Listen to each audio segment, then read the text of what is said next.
Hi and welcome to Vulva Stories with Vicky Crone. Today you're an extra lucky bunch because you've got me chatting to you for a whole 10 minutes or so. So recently I've been absolutely flabbergasted by the amount of couples who do not talk about sex.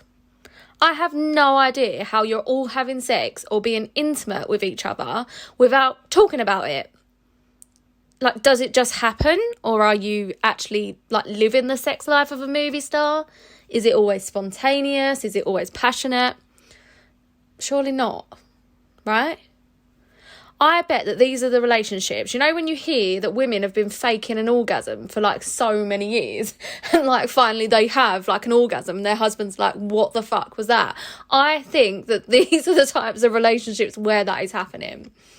I have no idea how you're getting through without talking about this stuff. At the very least, I don't think that, they're getting the pleasure that they actually desire.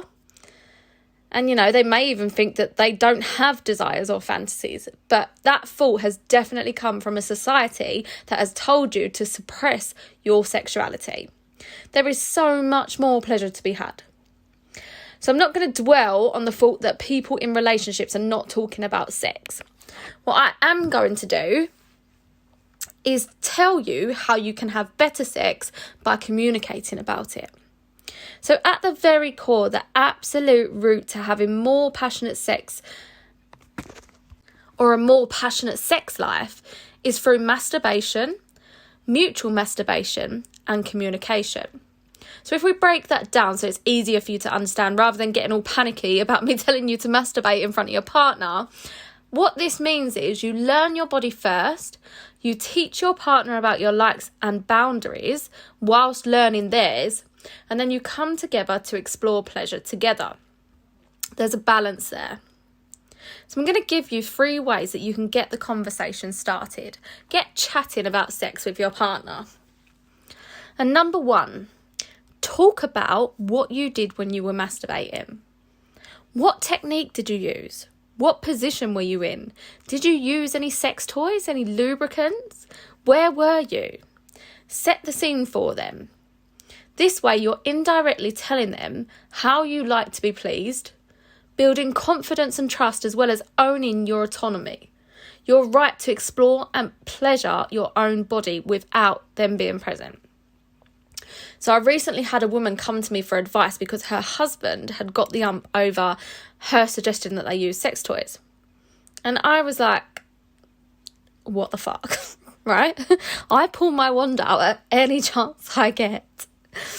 So during our conversation, I asked her if she masturbated, and she was shocked that I'd asked such a question. So masturbating was something that she'd tried when she was much younger, and she had felt so ashamed of herself for doing so that she said to me she'd never dream of doing that whilst in a relationship, and said that her husband would be the same. Why would she need to masturbate when she could have sex with him? Yeah, I called bullshit on that. The thing is, when we enter a relationship with another person, we often find ourselves living as a two.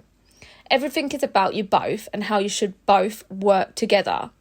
But actually, to have a healthy relationship, you absolutely have to meet in the middle. You have to be 2 separate people who enjoy spending time together and choose to live your lives together. Society would have you believe that your happiness comes from your partner. But the fact is, if you rely on that other person to make you happy, you're going to be severely disappointed, right? Your partner is not responsible for your well-being. The only person who is responsible for your well-being is you. So for example, what if you need an orgasm and your partner is not in the mood? Is it their job to pleasure you? And you might laugh at this because I'm pretty sure that a lot of people live their life like this way. And I think it's absolutely outrageous. It is definitely not your partner's responsibility to fulfill your sexual needs. If your partner is not in the mood, do it yourself and make that okay in your relationship. Use it for enhancing your communication and pleasure together. Talk about it. So number 2, write down questions for you both to answer. Getting the conversation started when it's not something you normally talk about might make you think, no fucking way am I talking about touching myself. I get it. If it's not something you're used to, you're going to want to run a mile. So write down like 20 questions about your sex life, about your body, about your desires, about your fantasies, and then print 2 lots of those questions. So the questions could include things like, what's your favourite position? What recent intimate moment did you really enjoy? What fantasies would you like to explore together? What new toys could you introduce that could help you explore your bodies? How do you feel about watching porn together? Where's the most outrageous place that you'd like to have sex? What is it that you enjoy about giving me oral? So both of you fill out the questions, answer the questions, then swap them and discuss. Don't be horrified by this, okay? It is completely normal to talk about your desires with your partner. Make sure that you're doing this at a time that's not an intimate time. So don't just start pulling out all these questions while he's penetrating you, or, while you've got your tongue down each other's throats. Make it time for chatting and exploring through communication. So you could even make it a date night thing, so like a quiz night sort of thing. And if it's still hard for you to discuss the answers out loud, sit back to back. It is absolutely okay to get comfortable talking about this however you're comfortable. Just make sure that you are talking about it. So my third tip is sexting.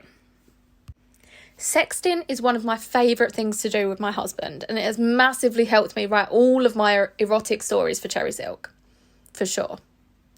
Talk about what you liked about your last time together, and then use it to amp up the anticipation for the next time you're exploring each other. Describe a fantasy of yours and how you'd like them to be involved. If you're apart for any length of time, have phone sex. Literally just have phone sex. On FaceTime, on call, or by text with videos and photos, all of the above will bring so much more pleasure for you both, and the connection that this creates between you is unlike any other. Anytime I'm away or my husband's away, like literally, even if we're just casually doing the food shop, we sext each other. He was away the other night, and I wanted an orgasm. So I sent him a video of me having an orgasm, as you do, and told him what I'd do to him if I was with him. So bringing him into my pleasure, on my pleasure, and strengthening our relationship in the process. It doesn't always have to be in depth either. Just telling your partner how good it felt when they'd done that thing the other day, that's strengthening the connection between you both, because nobody else gets you in that form. And that's the point, isn't it? You want to experience these things with this person. The types of things that you wouldn't experience with anyone else. This connection is for you both to share, to meet in the middle. The connection between you two is what makes your relationship. So that's my 3 top tips for getting the conversation started about sex. Talk to them about your solo practices. Have a quiz night to discuss desires and sexting. Showing someone your most vulnerable side and then being able to trust that person to take care of you when you're in that state is wonderful and magical, and will solidify the connection between you both, leading to better communication in all areas of your relationship. So get talking about sex with your partner. I've got a couple of free things that might also help you to talk about sex with your partner. I've drawn up a list of questions that you could ask each other on your date night, on your quiz night. And I've also got a guide to raunchy sex for couples. So that'll certainly get you chatting about all sorts of things. I'll drop those links in the show notes for you. And until next time, enjoy.